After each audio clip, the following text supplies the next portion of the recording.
Zik, panjangnya skrip himpunan rasmi ni. Mana ada, pendek je. Tengah-tengah hari buta ni kau nak suruh aku hafal, memang lambat lagi lah. Nasib baik aku ada kipas aku ni. Ni kalau tak ada kipas aku ke habis bateri. Zik, Kenapa tu? apa yang aku kata tadi? Habis bateri. Aku ada power bank. Kau nak? Alhamdulillah, bagi. Bayangkanlah kalau kipas ni tak ada macam mana pula aku nak baca kan. Kipas ni rosak ke power bank kau yang rosak? Aku rasa power bank aku lah. Lain kali Azik, bawa power bank betul-betul. Macam mana aku nak baca ni? Ya Allah, panas Malaysia ni. One eternity later. Korang kenapa ni?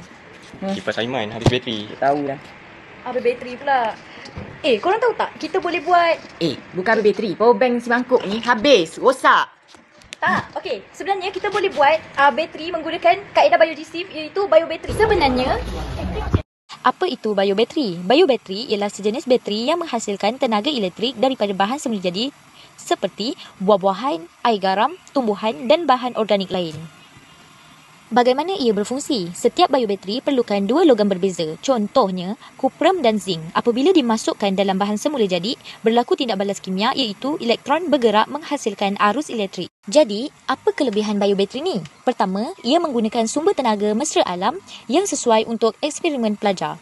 Biobateri juga sangat jimat kos sebab kita guna bahan yang mudah didapati seperti buah-buahan atau air garam.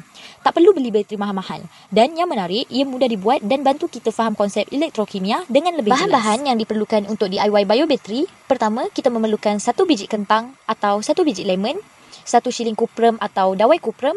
Seterusnya, kita memerlukan 1 paku zinc atau klip kertas, beberapa wayar kecil dan LED kecil atau kipas mini. Kos yang diperlukan untuk membuat biobateri ialah dawai kuprum RM3 hingga RM5, wayar kecil RM2 untuk 1 meter, lampu LED RM2 untuk 1 pack, sebatang paku zinc RM50 sen dan sebiji kentang RM50 sen. Jadi keseluruhan kos hanyalah sekitar RM8 hingga RM10 sahaja. Langkah-langkah membuat biobateri. Pertama, cocok paku zinc dan shilling kuprum ke dalam kentang atau lemon. Seterusnya, sambungkan wayar kepada LED. Yang terakhir, tengok LED menyala bila arus terhasil. Kalau nak lebih kuasa, sambung beberapa buah dalam siri. Kesimpulannya, biobateri boleh menjadi penyelesaian apabila bateri biasa tiada. Kita menggunakan bahan sekeliling untuk menghasilkan tenaga dan sains boleh menjadi sangat seronok dan berguna dalam hidup harian. Macam tu lah. Korang faham tak? Oh, faham. Tapi sekarang aku tak tidur biar tak panas.